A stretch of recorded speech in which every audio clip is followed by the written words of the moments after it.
Hello students and welcome back to our new, fresh and interesting lecture, that is Demand Analysis Part 3.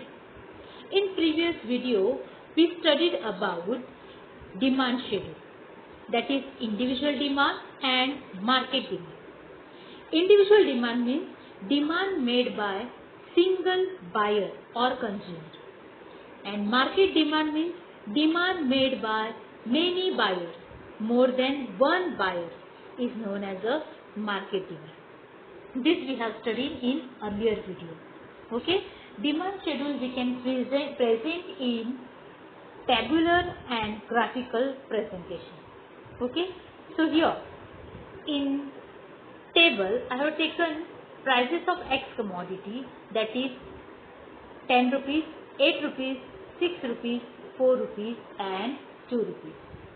And in second column I have taken quantity demanded of commodity X in kg, that is 1 kg, 2 kg, 3 kg, 4 kg and 5 kg. So here आप लोग देख सकते हैं that price of a commodity goes on decreasing.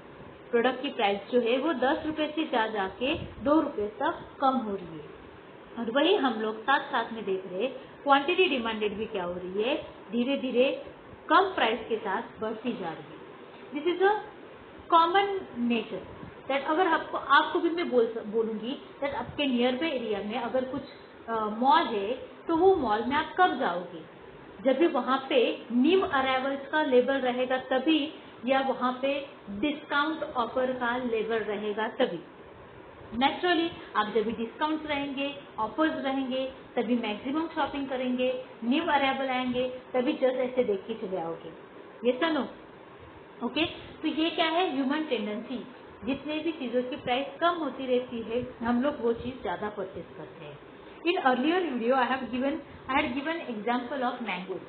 Mangoes देखो, जब भी first new arrival आते हैं, जब भी फ्रेशली मैंगो सीजन के मैंगोज मार्केट में आ जाते हैं तभी उनके प्राइसेस हाई होती है, और जैसे जैसे सीजन खत्म होने आती है उनके प्राइसेस कम होते जाते हैं. तो कुछ कम्युनिटी, कुछ लोग ऐसे रहते हैं जितना प्राइस कम है उनको वो ज़्यादा परचेज करते हैं. आई बात समझ में? So this is what human nature. Fine. So this is what about individual demand. Individual demand means demand made bye a single consumer, और यही चीज़ को मैंने ग्राफ में, टेबल में और ग्राफ में प्रेजेंट किया. This we have studied in earlier video. Okay, next market demand. Market demand as I said, market demand means demand made by many buyers. तो यहाँ पे मैंने प्राइस के कॉलम में सेम वही इंडिविजुअल डिमांड का कॉलम लिया है, वही प्राइजेस लिए है. 10 रुपीज़ पे चले होके 2 रुपीज़ तक खत्म हो जाते हैं. बट जो कंज्यूमर का कॉलम है, क्वांटिटी डिमांडेड का कॉलम है, वहाँ पे मैंने एक कंज्यूमर, इंडिविजुअल कंज्यूमर का एग्जांपल नहीं दिया. तो वहाँ पे मैंने consumer A, consumer B, consumer C, 3 consumer का एग्जांपल दिया है, और वो तीनों का जो डिमांड है, फॉर एग्जाम्पल 10 रुपीज़ के लिए ए कंज्यूमर का 5 kg डिमांड है, बी कंज्यूमर का 10 kg डिमांड है, और सी कंज्यूमर का 15 kg डिमांड है. तो इन तीनों की टोटल बन के क्या बनता है, मार्केट डिमांड. ओके, और उसके बाद यही चीज़ को हम लोगों ने ग्राफ के हिसाब से प्रेजेंट करके दिखाया है. Okay, clear everyone? तो ये था अबाउट इंडिविजुअल डिमांड और मार्केट डिमांड का एक रिकैप. तो ये चीज़ों से अपने को क्या पता चल रहा है, देखो जैसे कि मैंने इंडिविजुअल डिमांड और मार्केट डिमांड का आपको एग्जांपल दिया था, ग्राफ बताया था, तो वो ग्राफ, दोनों ग्राफ में आप देख सकते हो दैट ये जो डिमांड कर्व है वो डाउनवर्ड स्लोपिंग है, वो नीचे की तरफ सरकते हुआ, झुकते हुआ आ रहा है. ऐसा क्यों है? What are the reason? Okay, justifying downward sloping curve of demand. Okay, तो इसके लिए सबसे पहले मैं आपको बताना चाहती हूँ, जैसे मैंने आपको एक्सप्लेन किया, प्रोडक्ट की प्राइस नॉर्मली जब भी हाई होती है डिमांड कम होता है. ओके, और जब भी प्राइस ज़्यादा होती है डिमांड क्या होता है, कम. ये एक रीज़न है downward sloping curve of demand. और बाकी क्या क्या रीजन है, okay, let's study in detail. Number 1 is law of diminishing marginal utility. Number 2 income effect. Number 3 substitution effect. Number 4 multipurpose usage. Number 5 new consumer. So we'll take first law of diminishing marginal utility. We have seen that the marginal utility goes on diminishing with an increase in the stock of a commodity and vice versa. Therefore, a consumer tends to buy more when price falls and vice versa. This implies that demand curve is downward sloping curve. See, we studied law of DMU in second chapter. It explains that we consume more and more commodity, our satisfaction goes on decreasing. So, when we are getting less satisfaction, मतलब अपनी जो marginal utility है वो क्या होती रहती है, कम कम होती रहती है. ओके, तो यहाँ पे क्या बोला है, ये जो डिमांड कर्व जो डाउनवर्ड स्लोपिंग है वो क्यों है, क्योंकि जितनी हम लोग कमोडिटी कंज्यूम करते रहते हैं उतनी ही अपनी यूटिलिटी क्या होती रहती है, कम होती रहती है. इसीलिए वो जो डिमांड कर्व है वो डाउनवर्ड स्लोपिंग कर्व है. Clear everyone? Now second one is income effect. ये इनकम इफेक्ट क्या होता है? ओके, जब भी मैं रेगुलर प्रोडक्ट यूज करती हूँ, कंज्यूम करती हूँ, ओके, उसको मैं बोल दूंगी normal goods. Okay, for example, Ram is from poor family, okay, below poverty line, so he is consuming ration का चावल.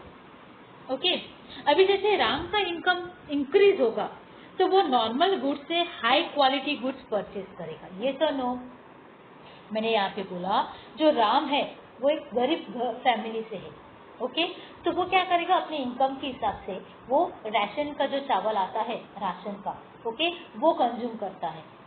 बट देखो, अगर उसका इनकम बढ़ता जाएगा तो वही तभी भी वो वही राशन का इनकम चावल खाएगा? नहीं, वो क्या करेगा, वो राशन का चावल खाना थोड़ा कम कर देगा. बट संडे को एटलीस्ट बासमती चावल खा सकता है, या फिर संडे को वो हाई क्वालिटी का चावल परचेज करके खा सकता है. तो दिस इज व्हाट, जैसे जैसे राम की अर्निंग 100 रुपीज, एग्जाम्पल बता रही हूँ, 100 रुपीज थी, ही वॉज कंज्यूमिंग राशन का राइस. बट अभी अगर वो 500 रुपीज कमाएगा तो राशन का चावल खाना कम करेगा, मतलब राशन के चावल के लिए उसका डिमांड क्या होगा, कम होगा. तो यहाँ पे क्या समझ में आ रहा है, इनकम बढ़ा तो डिमांड कम होगा. Okay, in the case of normal goods, when prices fall, purchasing power, that is real income, okay, of a consumer increases, which enables him to buy more of that commodity. This is known as a income effect. आई बात समझ में? Then next is substitute effect. Okay, substitution मतलब क्या? अभी देखो यहाँ पे आपको समझ में आ रहा है, एक कोक का बॉटल है और एक पेप्सी का बॉटल है. This two product are substitute to each other. और एग्जांपल देना होगा तो मैं बता रही हूँ, Natraj pencil and Apsara pencil, these are substitute goods. Rin and Tide, they are substitute product to each other. तो सब्स्टिट्यूट मतलब जैसे कि हाँ, अभी मुझे कोको कोला पीना था बट कोको कोला अवेलेबल नहीं है तो मैंने पेप्सी कंज्यूम की, पेप्सी प्रोडक्ट परचेज किया. तो this two product are substitute to each other. मतलब दोनों का टेस्ट, कलर थोड़ा थोड़ा क्या रहेगा, सेम रहेगा. ऐसे दो प्रोडक्ट जो एक दूसरे को सब्स्टिट्यूट है उसको हम लोग सब्स्टिट्यूट प्रोडक्ट बोलते हैं. Okay, in case of substitute goods, when the price of a commodity rises, the consumer tends to buy more of it. Sorry, the consumer tends to buy more of its substitute and less of that commodity whose price has increased. This is known as substitution effect. Okay, जैसे कि example देने के लिए मैं और एक example बता रही हूँ आपको यहाँ पे. अगर आप लोग किसी शॉप में गए हो और वो शॉप में आप परचेज करना चाहते हो, अपना एग्जाम्पल लेते हैं कोल्ड ड्रिंक का ही, आपको स्प्राइट चाहिए. ओके, अभी स्प्राइट की जैसे दूसरे सेम दिखने वाला चीज कौन सा है, 7. ओके, तो 7 स्प्राइट आधा लीटर बॉटल की प्राइस है 50 रुपीज, और वही 7 आधा लीटर बॉटल की प्राइस है 60 रुपीज.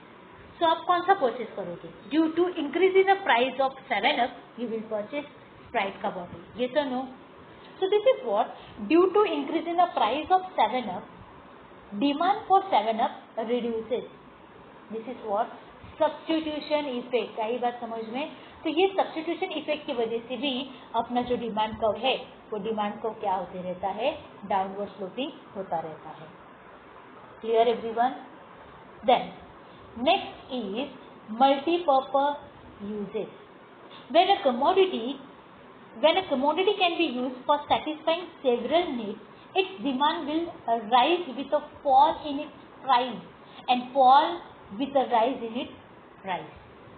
यहाँ पे स्लाइड में मैंने बताया है butter, yogurt, then milk chocolate, cheese, these are milk products.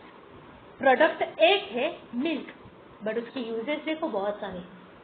Same way आप वाटर का एग्जांपल ले सकते हो। पानी एक प्रोडक्ट है बट उसकी यूजेस बहुत सारे। इलेक्ट्रिसिटी एक प्रोडक्ट है बट उसकी यूजेस बहुत सारे। सो दिस इज व्हाट, जो प्रोडक्ट का यूजेस मल्टीपर्पज है, ओके ऐसे प्रोडक्ट कभी हम लोग का ऐसे प्रोडक्ट की वजह से भी क्या होता है, it's demand will rises with fall in its price. जैसे प्राइस कम होगा वो प्रोडक्ट का हम लोग डिमांड क्या करते हैं? ज्यादा करते हैं। And same way with fall और rise in its price, same way क्या होता है? डिमांड क्या होगा? कम होगा अगर वो प्रोडक्ट की प्राइस क्या होती है? राइज होती है, बिकॉज वो प्रोडक्ट क्या है? Multipurpose use. आई बात समझ में? So this is what one more reason that why demand curve is downward sloping curve. Give reason में क्वेश्चन आ सकता है, why demand curve is downward sloping curve, तभी आपको ये सभी जस्टिफिकेशन देना पड़ेगा। Okay, then next is new consumer. Okay, when the price of a commodity falls, a new consumer class appears who can now afford the commodity. Thus, total demand for a commodity increases with fall in its price. देखो, जैसे कि मैं एक example देती हूँ, ABCD करके एक car है जिसकी प्राइस है 30 लाख रुपीज। ओके, तो अभी ये 30 लाख रुपीज प्राइस है। सपोज अगर अपने टाटा जो है टाटा, वो सोचेंगे रतन टाटा जी दैट ये जो 30 लाख रुपीज की कार है वो सबके सब लोग अफोर्ड नहीं कर सकते। तो अभी वो क्या काम करेगा? वही कार सपोज 2 लाख में वो कार क्या करेगा? कोई ऐसी कार बनाएगा या फिर उसकी प्राइसेस रिड्यूस करेगा। तो ये जो नए कंज्यूमर जाएंगे वो क्या करेंगे? वो प्रोडक्ट को परचेस करना स्टार्ट करेंगे। Okay, when the price of commodity falls, a new consumer class appears who can now afford the commodity. नए कंज्यूमर्स क्या होंगे?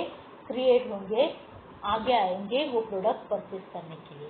तो यहाँ पे डिमांड क्या हो गया? इंक्रीज हो गया। Okay, thus the total demand for a commodity increases with fall in its price. So this is what new consumer effect, जिसकी वजह से ही डिमांड को क्या होते रहता है? डाउनवर्ड स्लोपिंग होता रहता है। क्लियर? सभी को समझा? So these are what some points which justifies that why demand curve is downward sloping curve. Number 1 is law of diminishing marginal utility, then income effect, उसके बाद मैंने बोला स्लाइड धीरे धीरे जा रही है, उसके बाद मैंने बोला था सब्स्टिट्यूशन इफेक्ट, उसके बाद आता है multipurpose use and last one is new consumers. Okay, so I hope ये टॉपिक भी आपको अच्छे से आपको समझा होगा। Fine, thank you.